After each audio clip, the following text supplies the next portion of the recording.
ABP news वसा जनसेवेचा। तहसीलदारपदी कार्यरत असलेले हेमंत पाटील यांना वर्ग 2 मधील जमीन वर्ग 1 मध्ये समाविष्ट करण्यासाठी 2 लाख रुपयांची लाच स्वीकारण्याच्या आरोपाखाली अटक करण्यात आली होती। दरम्यान त्यांच्या जामिनावर सुनावणी होती। यावेळी त्यांच्या वतीने ॲडव्होकेट शर्वरी सावजी तुपकर यांनी प्रभावी बाजू मांडत युक्तिवाद केला। त्यामुळे न्यायालयाने तहसीलदार हेमंत पाटील यांची 50,000च्या जात मुचलक्यावर जमानत मंजूर केली। हे विशेष मोताळा तालुक्यातील रोहिणखेड येथील तक्रारदार ऋषिकेश पाटील यांनी अकोला लाचलुचपत विभागाकडे मोताळा तहसीलदार हेमंत पाटील यांची तक्रार केली होती। ऋषिकेश पाटील यांच्या मामाची थड येथील गट नंबर 23 मधील 1.62 हेक्टर आर शेतजमीन 7/12 उतारावर भोगवटदार वर्ग 2 मधून वर्ग 1 वर करावयाची होती असे त्यांचे म्हणणे होते।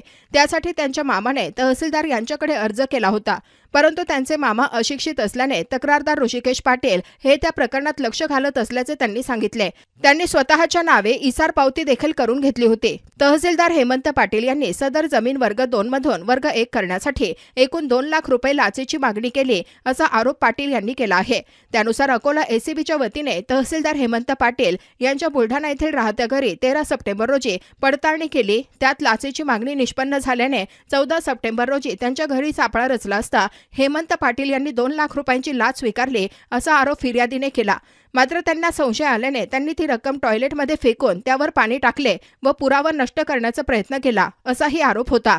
घर झडती दरम्यान त्यांच्या घरात 4,75,000 रुपयांची रक्कम मिळून आली। त्या रकमेबाबत हेमंत पाटील व त्यांच्या कुटुंबातील सदस्यांना स्पष्टीकरण देता आले नाही, म्हणून त्यांच्यावर बुलढाणा शहर पोलीस ठाण्यात लाचलुचपत प्रतिबंध कायद्याचे कलम 7 व भारतीय न्याय संहिताचे कलम 238-62 नुसार गुन्हा दाखल करून त्यांना अटक करण्यात आली होती। एसीबीच्या वतीने 15 सप्टेंबर रोजी हेमंत पाटील यांना विशेष न्यायालय बुलढाणा येथे हजर करण्यात आले आणि 10 मुद्द्यावर पीसीआरची मागणी करण्यात आली। दरम्यान दुसरीकडे हेमंत पाटील यांच्या वतीने ॲडव्होकेट शर्वरी सावजी तुपकर यांनी न्यायालयात बाजू मांडली।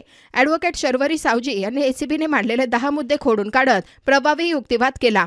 त्यामुळे न्यायालयाने केवळ घरात सापडलेले 4,075 रुपये कुठून आले याचा तपास करण्याकामी 2 दिवसांची पोलीस कोठडी मंजूर केली। त्यानंतर 17 सप्टेंबर रोजी आरोपी असलेले हेमंत पाटील यांना परत न्यायालयात हजर केले असता त्यांची रवानगी न्यायालयीन कोठडीमध्ये करण्यात आली।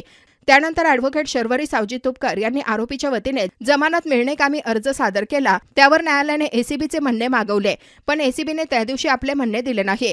त्यामुळे दुसऱ्या दिवशी 18 सप्टेंबर रोजी सुनावणी नेमण्यात आली, परंतु त्या दिवशी देखील एसीबीचे तपास अधिकारी मासिक आढावा बैठकीसाठी अमरावती येथे गेले असल्याचे कारण पुढे करत एसीबीने परत तारीख वाढवून घेतली।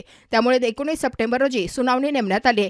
तहसीलदार हेमंत पाटील यांची सहजासहजी जमानत होणार नाही याचा पूर्णपणे बंदोबस्त एसीबीने केला होता, परंतु लाचलुचपत संबंधातील केसेसमध्ये विशेष हातखंड असलेल्या ॲडव्होकेट शर्वरी सावजी तुपकर यांनी अत्यंत प्रभावीपणे आणि अभ्यासू पद्धतीने आरोपी हेमंत पाटील यांच्या बाजूने युक्तिवाद केला।